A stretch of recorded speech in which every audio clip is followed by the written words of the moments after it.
Every day in Stanislaus County, residents drive past row after row of orchards and dozens of feedlots.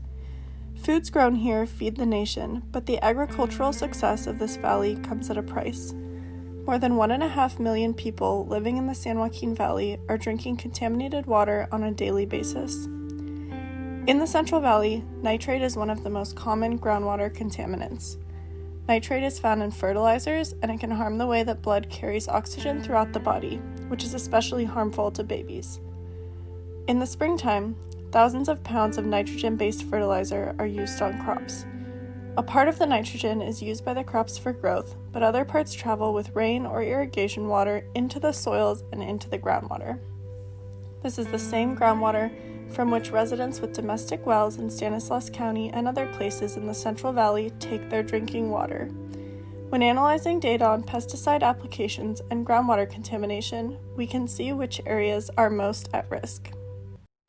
Aside from nitrogen, other pesticides and fertilizers are applied to the fields around Modesto each year. In most places, 1 to 4 pounds per acre are used on the fields, shown here by the reddish and orange colors. In some places, up to 8 pounds per acre are applied, often in the immediate vicinity of unincorporated and disadvantaged communities. In Stanislaus County, about 42,000 private wells exceed the state standard for nitrates. The state standard is referred to as maximum contaminant level, or MCL, which is the highest allowable level of a contaminant in drinking water as set by the EPA. For nitrate, the MCL is 10 milligrams per liter. On this map, every circle refers to the location of a well. The deep red color shows wells that tested above the MCL in all instances. The orange and yellow colors show wells that tested above the MCL some of the time. High nitrate concentrations are particularly worrisome in communities where people are not connected to public water systems, mostly in unincorporated areas and particularly in disadvantaged unincorporated areas. We can see that locations here and here would be of particular concern.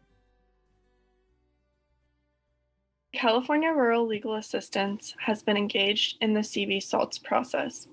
The CV salts program is initiated by the Central Valley Water Board. It is a collaborative initiative among business, government, and community organizations to address nitrate and salt accumulation affecting water supplies.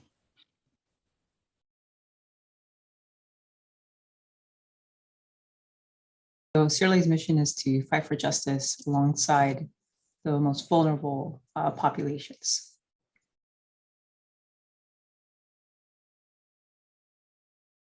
The goals for CRLA are to ensure that community residents, especially low-income community residents, have access to clean water, water that's safe to drink, that's affordable, and that they have a say in the decisions that are being made that will affect them and their access to water.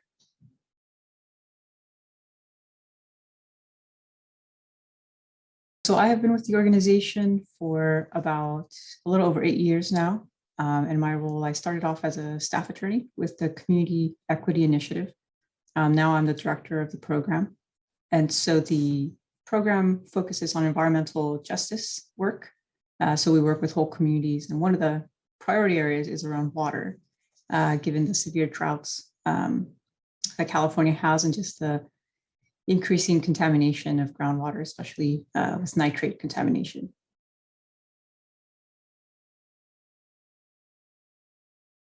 So as part of the Community Equity Initiative, CRLA works with a number of groups, community groups in Stanislaus County, and the purpose being to help them address some of the systemic disinvestment in their communities that has led to conditions such as missing basic infrastructure and basic services like access to water, to sewer, sidewalks, parks, things like that.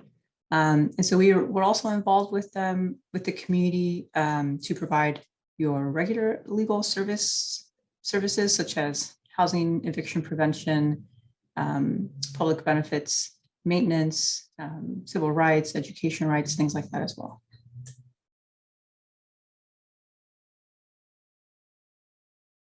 It just affects their day-to-day.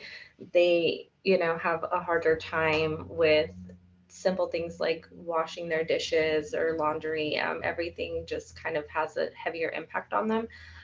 But just the bare minimum. I remember talking to someone who is a new mother, and so she was very concerned about her child and having, not a secure form of water for them, and just being very aware that what they do have isn't good enough. So what is happening underground when people find polluted or no water in their wells? Here we have a little animation to show you. When a sediment can transmit water so you can pump it out, it is called an aquifer. In the Modesto area, the groundwater exists in both an unconfined aquifer and a semi-confined aquifer. The semi-confined aquifer differs from the unconfined aquifer because it is partially covered by a layer of impermeable clay. This impermeable clay does not transmit water, so it keeps the aquifer above and below the clay layer separate.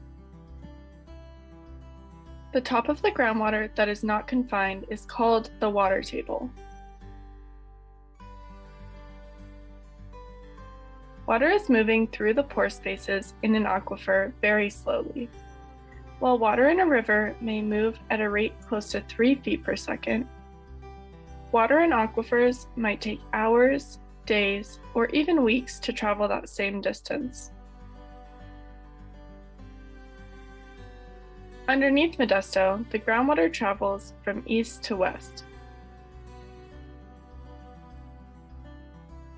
Groundwater can vary significantly in age, with groundwater near the surface being the youngest.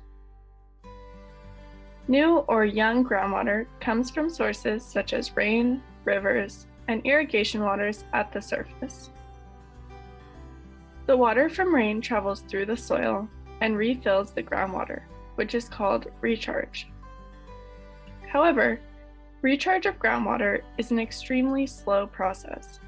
If there is not enough recharge, or if too much groundwater is used, the water table becomes lower, and less water is available.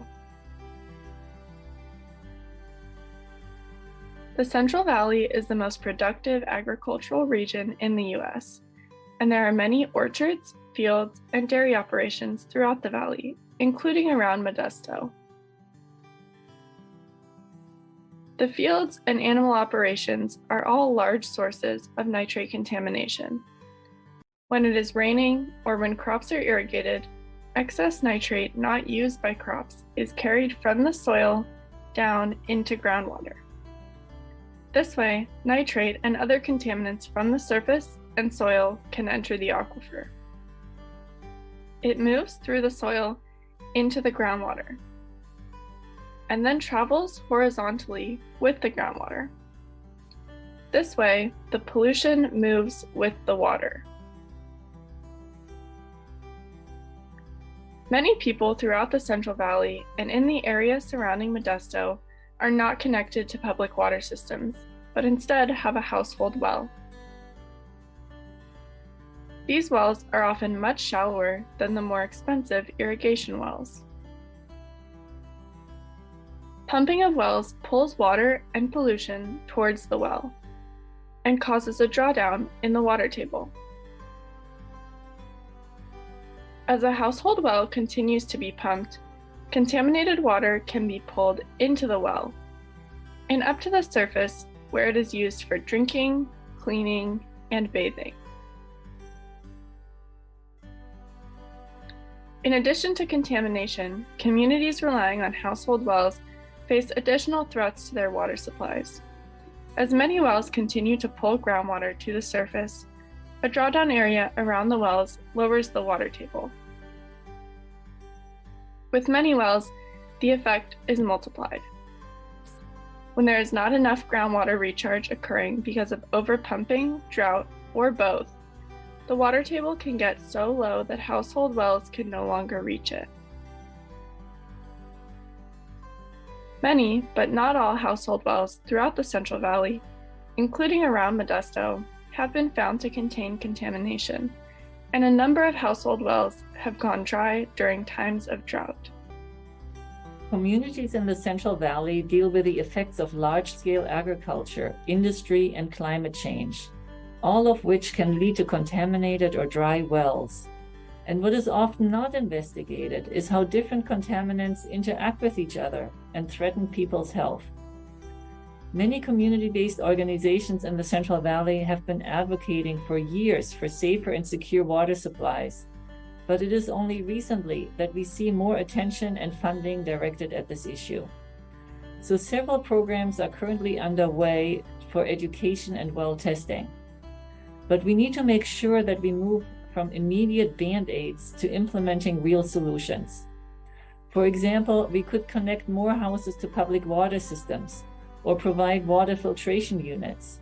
Delivering bottled water can help in the short term, but on the larger scale, we need to be reducing the input of nitrate and other contaminants into the ground and an overall approach of managing surface and groundwater sustainably.